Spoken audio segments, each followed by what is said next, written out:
Hey, besties. Let's throw some shade, honey. You ready to get into it?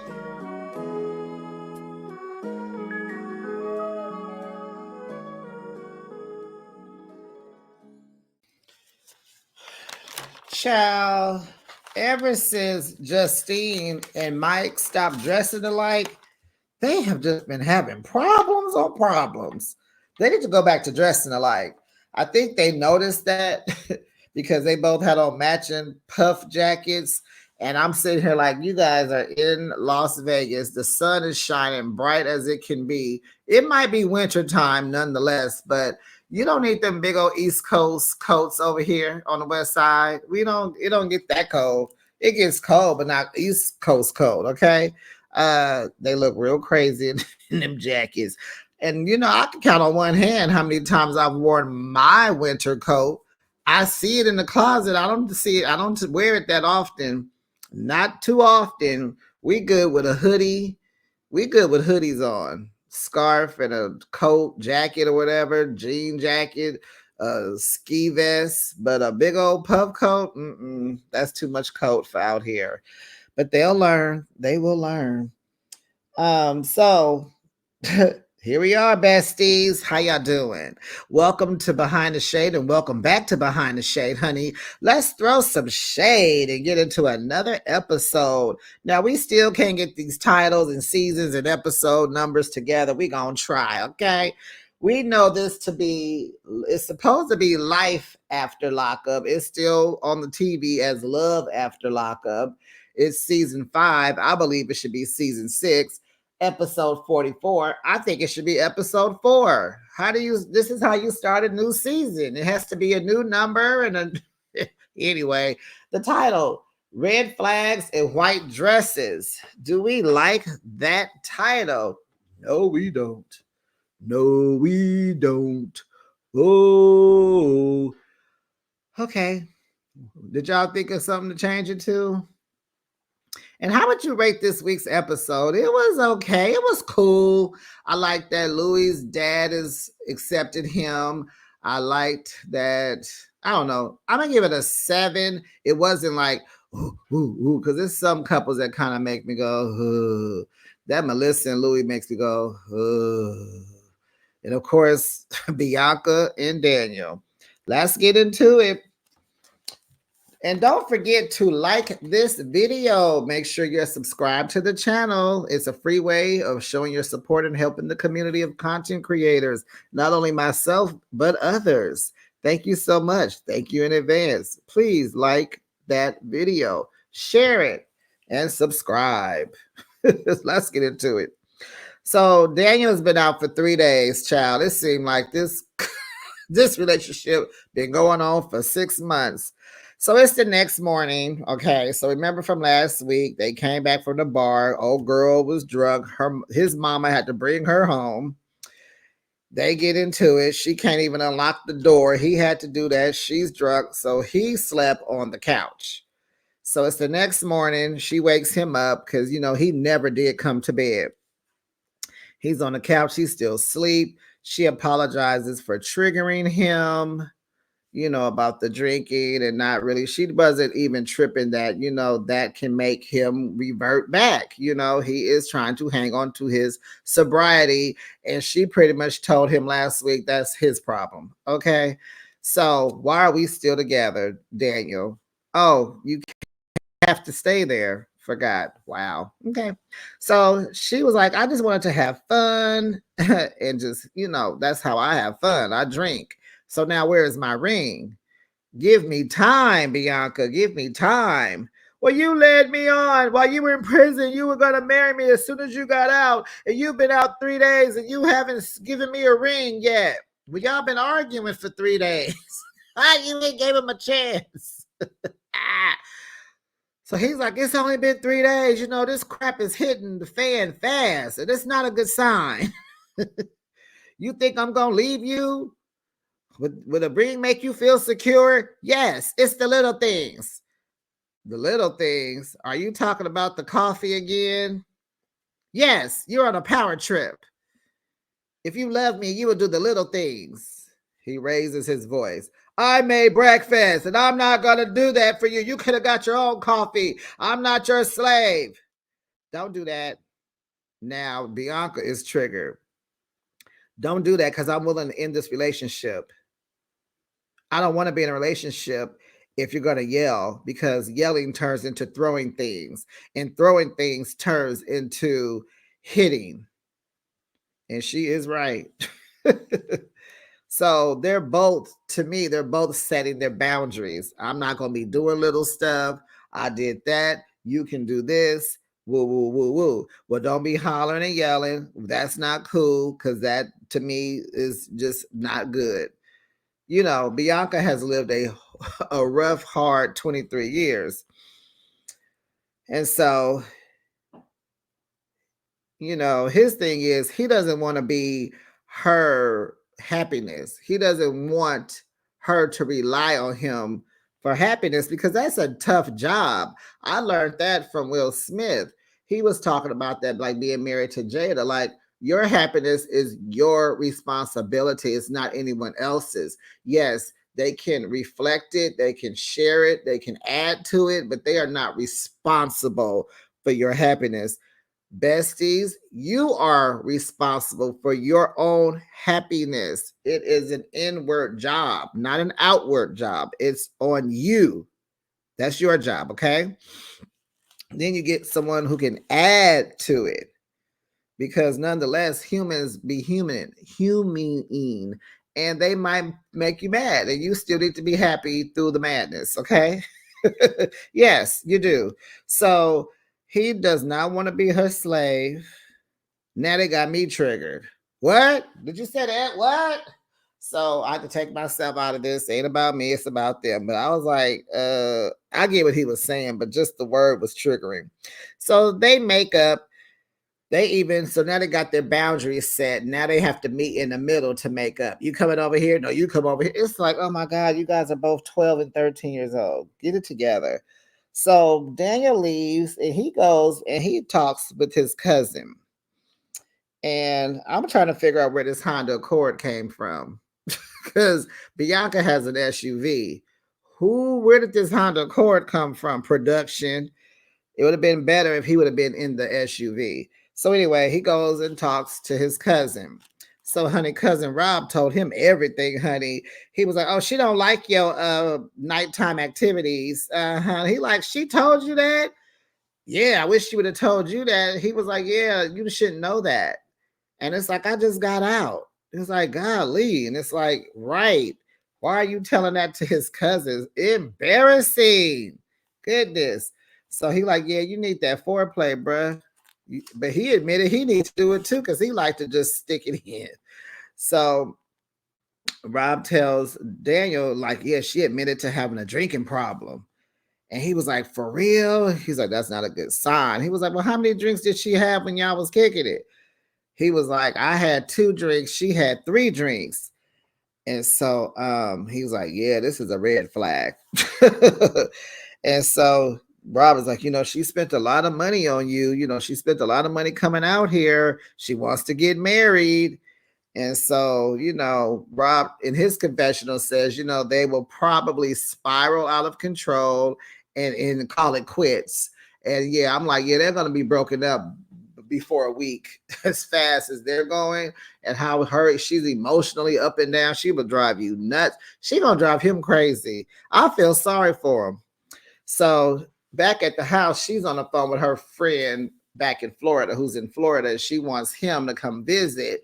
And she's like telling him, yeah, you need to come out here and talk to Daniel. And it's like, Daniel not going to talk to him. Well, maybe in person, but you know, so she says she's miserable because when her and Daniel's not getting along, she's lonely. She has no one. She knows nobody. It's like, well, duh. You knew that before you moved out there.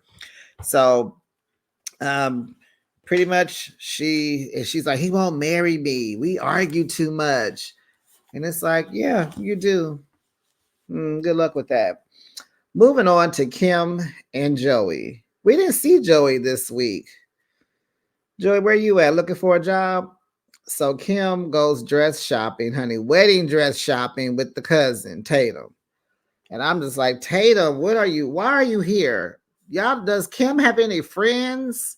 Are you her only friend? And can't be, because she don't even tell you half the stuff that goes on in her life. Y'all don't even seem that close. Okay, so Kim goes wedding dress shopping with Joey's ex-girlfriend. Same person. And she apologizes to Kim for leaving her engagement party the way she did. What are you apologizing for, Tatum? Those are your feelings. You are entitled to them. It's not common that your cousin slept with your boyfriend and now he goes to jail and she hollers at him and now they engaged to get married. You are entitled to feel some kind of way about that. You were bold, too bold. You shouldn't even came. I wouldn't have been there myself. So then Kim apologizes to her, for just, making, she's sorry she felt that way, but she really wants her approval because they're cousins. Girl, be quiet. Did you apologize for sleeping with her boyfriend? Did she ask you for your approval? You didn't care about her. And Kim says she wants them to mesh together. And I'm like, girl, you already have. Back in the day, you meshed with him when Tatum was going with Joey. You did mesh. You guys are meshable. You're very meshable. You're very, very, very mesh. You've already meshed. You want more meshing? Girl. So the cousin says, Joey just isn't trustable, honey. She said Joey isn't trustable. And I think that should have been the name of the title, just because he wasn't even in this week's episode. But I like Joey isn't trustable, because what in the world is trustable? So Kim has tried on 2 different dresses. She looks good in both. I want her to keep trying on dresses. The strapless dress was cute, but I didn't like that corset look in the back. It didn't fit the front of the dress. It didn't even go with the dress. Unless she could get it all white in the back. Whatever. Keep looking, girl. But she's looking good in those too. So she tells her cousin that she better go ahead and finish getting divorced because she is not divorced. The cousin's like, what? And her cousin's looks are just insane. I love them. She be like, what? Huh? She got them expressions, honey. No doubt about that. And Joey doesn't even know that Kim is still married to her last husband. What in the world? And she's sitting there talking about how Joey be having secrets and he don't tell the truth. And neither do you. You just as trifling as Joey, Kim. So she's also scared that if that DNA test come back that it's Joey's son, her oldest, that might affect her divorce too. Because North Carolina don't play about cheating. We learned that Nene and her ex-boyfriend had some problems. I think Nene was sued by his wife because they weren't divorced when they were dating. We know that Fantasia was sued by her ex-boyfriend's wife because they weren't divorced when she was dating him. Remember the guy she met at T-Mobile? I think it's the son, her second child's dad. I believe they had a baby, right? Because doesn't Fantasia have 3 kids now? Because I know she's married now. I think she had a baby for this husband, but don't she have 3 kids? If she has 3, that second, it's a boy. That's by that guy. And his wife sued her because they were not divorced. So that goes down in North Carolina. So now Kim is scared that something can go wrong for her with that divorce if that boy is Joey's. Ooh wee, you talk about a mess, trollop, HO, just Kim, you just as trifling as you are trifling. And so here go the cousin. You think Joey is pushing for this DNA test and this marriage so bad because he may want to take everything from you? And I'm like, what does she have? He already got her for some rims. Got the daddy for a dirt bike. I mean, whatever Joey wants, he don't want much. Now he coming for her son. This is a mess now I think about it. He done went after the daddy's bike. He done went got him some rims, and now he coming for her child. Golly, she might be on to something because she know him better than me, y'all, and Kim. She know Joey better than all of us, honey. So that was that on that. Let's get into Melissa and Louie. Whew, goodness, I'm so sick of Melissa. She mad about this. She mad. She just, you know how you just know somebody that just wants to be mad? Like they just want to be mad. That's Melissa. She at home after work. I'm not even addressing this is how I feel. So she's in the tub, mad. She then went to both jobs. She in there taking a bath with a dish towel. I'm like, girl, you don't have no bath towels. What is that towel? That look like a dish towel, dish rag, as your grandma say. That look like a dish rag. She in there mad because the man is hustling and working because he don't have time for her. Granted, he needs to find balance, but golly, Melissa, when he get out, you should be happy you got a man that want to hustle and get him some jobs. Look at Joey. He mad about the one skill he got. He don't even want to do that job because he don't want to climb homes in the heat, and he don't want to see rodents. It's like, golly, Melissa, Louie can't win for losing with you. So Louie asked her dad for his blessing on marrying Melissa, and her dad says yes. They take him out for lunch. It's Melissa, her sister. They take their dad out. It's his 76th birthday. They go to a little diner for lunch. They came out with a birthday cake. You know, the staff came out with a birthday cake, told him happy birthday. And they mentioned that Pops is he's kind of shriveling up a little bit. He looking a little sickly a little bit, getting small and old. He looked, and they like, he's not taking care of himself. And I just hope he pulls through. I hope he makes it to the wedding. So Louis meets up with them.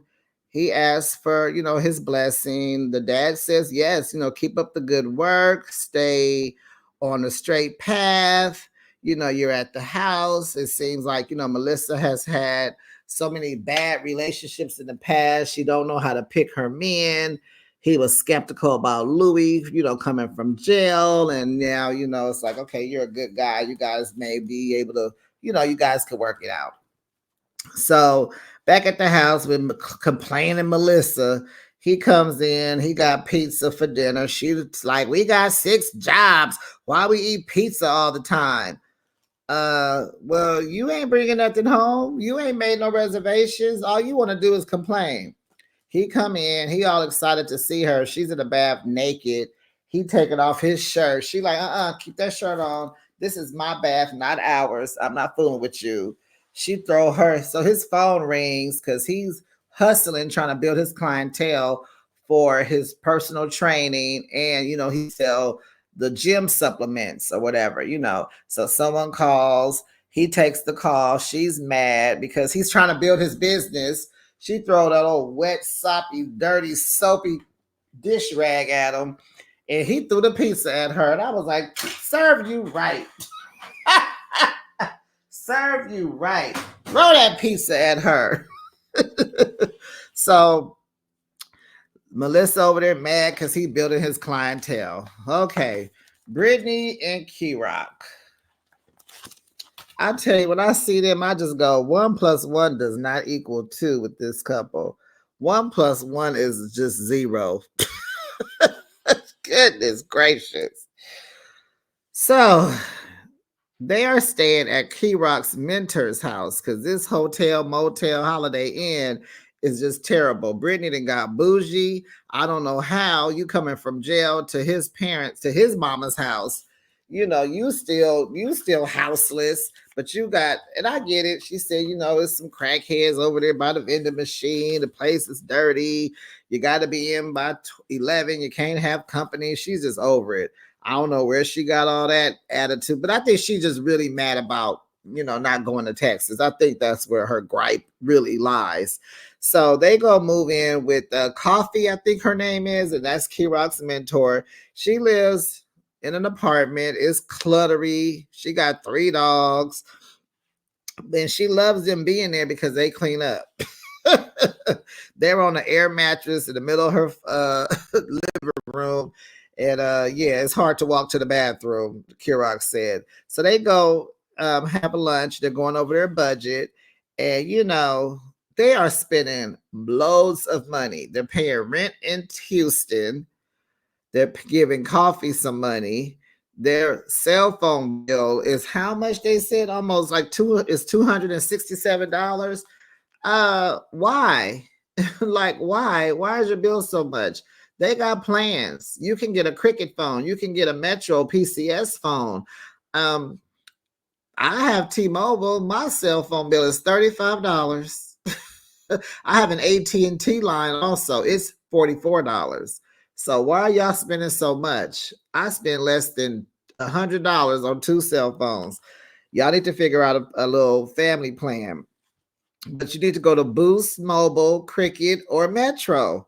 I think you could get 2 phones for $60 at Metro. So they're going over this budget. She spent how much on nails? I mean, you should have been cut that off. You go every week. I think they was putting on, but did she? Kirok said that's like $500-$600 probably a month. Yeah, girl, get you some press on nails. Yeah. Why are you going to the nail shop every week? Don't you go every 2 weeks like the rest of us?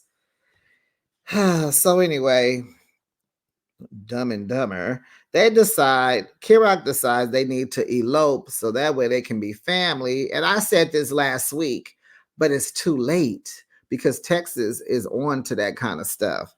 So Brittany is telling him, you know, you go to Texas and start working, and because they're depleting Kirok's savings account. Kirok don't want to leave her in Virginia because scared that she gonna find somebody else. Oh, is that what he said? No. But Kirok is like, I don't want to leave you. You know, Kirok is very controlling and he ain't going for that. So he asked her to marry him again. She says yes again. And she goes and picks up her friend and they go wedding dress shopping.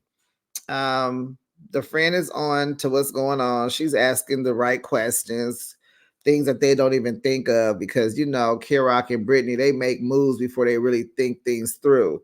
So the friend is like, you know, Kirok seems controlling.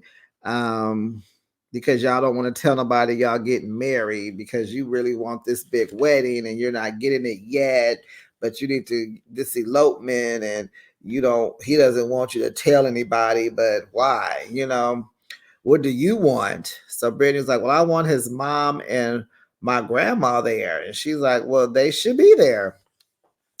And so at the same time, meanwhile, Kirok is flower shopping with coffee and he wants to tell his mom like he cannot hold this in because he just scared of her backlash. So he calls Tammy is her name, the mom. She doesn't answer. She's probably still moving all that stuff in. She probably just got to Texas, probably sleep or still moving and unpacking. So she doesn't answer. So he's gonna tell his mama, but Brittany ain't supposed to tell nobody, but he's about to tell his mom. Okay.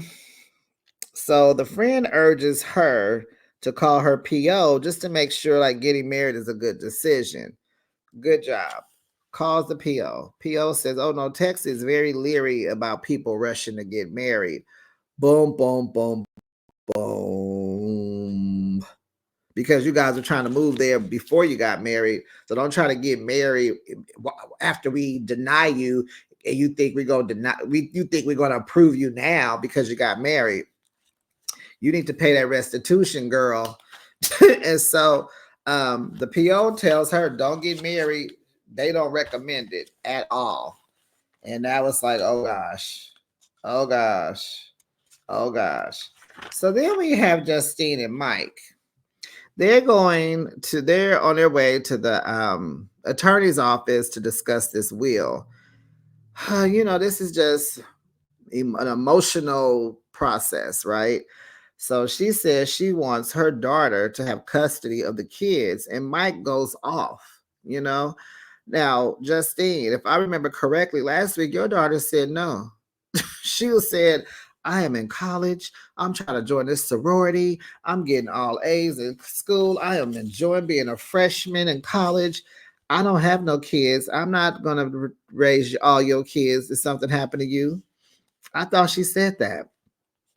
Mike goes off because he says if something happened to her, he's just gonna focus on the kids. He ain't gonna be able to move on past her. He ain't. I said, yeah, right. Soon as that soon as you get that urge, boy, please. You fine as I don't know what. Ain't no girls gonna not be all on you, and you gonna need a woman to help you with them kids. But he feels disrespected as the husband and father and stepfather of the household. And it's like he feels like the household should remain the same if something happens to her. Like those are all his kids and he got this. Justine saw that Mike just don't have enough patience to deal with Santana, who's on the spectrum. He's a high functioning autistic boy, but he still is emotional. And what she saw when Mike got mad about him crashing that phone was like, oh, you don't understand him. You wouldn't be able to handle him, but her daughter would be able to, right? The attorney was like, well, maybe Mike and the daughter can do a co-guardianship where she can make suggestions and call the shots, but he also can be a part of all the shot calling too. So Mike, you know how he does when he get mad, he got to go outside and get some air. So he comes back in and she explains to him that he isn't experienced enough to deal with Santana and either decision is going to suck. Like it's just a sucky situation. Um, and so he just feels like there will be a divide because this is how you start and stuff. And he don't feel like fighting with your daughter. Like she's a kid. Just like Mike said, I think her name is Kylie. You know, I try not to get into the kids' names. Learning the cast is enough. Keeping their names is enough. I can't be dealing with the pets, the mamas, the in-laws, the kids, the co-workers. I just name titles. I try not to get into the names. So he's like, you know, your daughter is a kid herself. You if something happens to you, you think she gonna be able to handle how many kids they got together? It's a lot. Justine had what 3, this Manhattan, and then this other one. So she will have 5. You think that girl gonna be able to handle 4 children, all different ages? Like that's a lot. That's a lot. Then she gonna have to deal with the 2 brothers that she has. Then she gonna have to deal with the 2 younger kids and deal with Mike with that's a lot. That's a tall order, Justine. Those older kids don't have fathers and families and grandparents. You don't have godparents for these children. Like that's who's supposed to be taking them. Where's the godparents? This is a lot to put on this one little girl. Like Mike says, she's a kid. Okay. And so he's like, you know, he feels slighted because he like, you tell me I'm a good father all the time, but you feel like I can't handle this, my family. Like this is a smack in my face. And it's like, yeah, it is. And so lastly, we got my favorites, Teeny and Rob. Tina, get a job. And that was the end of the episode. That was pretty much the episode. Teeny, you gonna need a job. You girl, please. You done beat up my mama. You gotta go to work. That's your punishment. You are cut off. You gotta go to work. So they are at the house. He get up, he ready for work. She pretending like she in the bed with a whole glam face and hair done, baby hair on fleek, lashes lashing, but she trying to act sleep. So he like, babe, I'm finna go. You know, you gonna come up to the job for lunch. Don't I always? Well, yeah, you know, Rob, he gonna take care of you, but honey, you got stuff to do. You don't get no time to yourself. Rob, if he take care of you, you are indebted to him. He had that whole family up at that prison every weekend. Now he out. She got to come to his lunch every day. She got to bring lunch every day. Hey, Hey, that's a job in itself. Okay, so the kids sitting on the couch look like they ready for school. So I'm sitting here like, oh, but it's summertime, right? No, in my mind, let me stay focused. In my mind, it looked like Rob was about to drop the kids off somewhere, maybe day camp, summer school.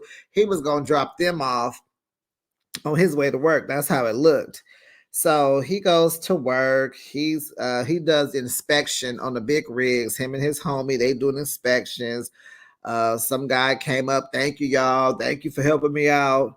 They went to lunch. Here come Teeny. He like, baby mama. He like, oh, these some good sandwiches.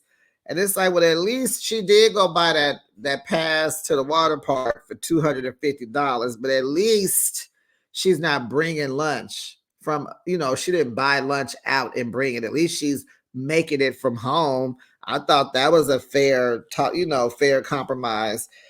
So he tells her while they're having lunch, baby, this job here is temporary, and things are getting tight, and you didn't beat up my mama, so I'm gonna need you to go to work because it's time for me to start pimping you.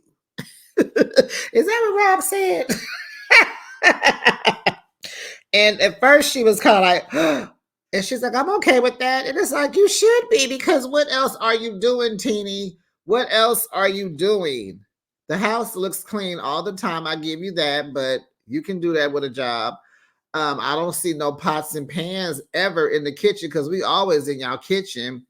You may cook, but you make lunch, you make sandwiches for lunch, but it's like there's no reason for you not to work.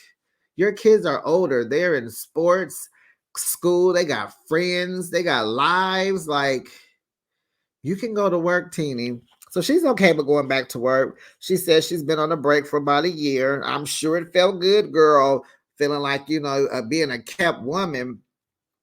So she says she will update her resume because he was like, so how long is it going to take to get a job?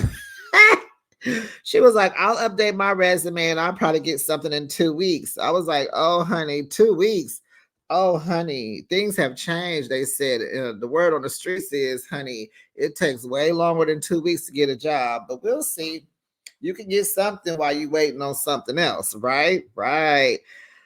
So he tells her, remember we was talking, I think they was back at the house. And so they were talking about that water pass. No. Anyway, they at home talking about that water pass that was $250. And so she was like, yeah, I thought it was a good price because they can go to the water park. They can go to the water park all summer and wear themselves out there for that $250. And I'm like, yeah, but, and she said it's cheaper than going to the arcade or anywhere else. So when she puts it like that, A-okay. Plus they can always go as a family too. So not a bad thing. But like he said, we discussed that if you spend and it's more than $100, we need to talk about it. Any purchases over $100, we need to discuss. And it's like, yeah, Tina, you need to do your part and do that. But he has turned her into a spoiled brat at the same time. They show us her closet. She got clothes from Fashion Nova, Shein, Temu. She be shopping, okay? She got shoes, she got clothes, she got purses, okay? She be at Ross, TJ Maxx, she be at Marshall's, honey. I saw some Target in there, okay? The girl be shopping. And so they discussed that the kids are going to have to go probably to a private school. They're going to have to pay for school. And so that's what Teeny said, yes. That's why I said, I'm going to get a job. It's like, okay, cool. You're going to get a job. He'll be working. He'll probably have to find another one because this one he has is temporary, but you bringing in the money, they'll stay cool. And that's how families are supposed to operate because this woman has a spending habit. So we're going to have to cut that down too, TV. So then the argument goes to, well, when I get my job in 2 weeks, I'm going to need you to cover up that tattoo. You got 2 weeks to cover up that tattoo. And she says she don't feel bad about it. And I said, well, let's listen to this, ma'am, Miss Ma'am. Since you want to cover it up so bad, when you get your first paycheck, why don't you pay for it? Because you want it covered up so bad. which, you know, it is what it is. You the one that's bothered by it. You get it covered up. Telling him, you go find a tattoo artist and you get that covered up, and I'll be looking for a job. So she giving him something to do. Child, not you bringing a tattoo into the fold because you got to get a job. Girl, bye. And that was the end of the episode. Well, it ended. That was it. That's in an episode. I give it about a 7. It was cool, but it was good. I like that. You know, Rob is like, can you get a job? And I like that he don't have to lose his cool to talk to her. And because that was something he was worried about. And I like that she kind of like, okay, y'all get a job. You should, Teeny. Ain't no reason for you not to have a job unless you're pregnant. And don't do that. Go and get your job, girl. Get some benefits. Because I wonder, do y'all have benefits over there? You got kids. You need benefits. I'm sure she got something. Justine, I hope she putting on for the camera because this is just ludicrous. No more kids, Justine. No more kids. And that was that on that. Tell me how you felt about this week's episode of Love, Life, After, During, Before, Lockup, Lockdown, Lock Away. These people do not know the title. They don't know their seasons or their episodes. But here we are reviewing. Okay, besties. Have a great day, and I will see you on the next video. Bye, besties.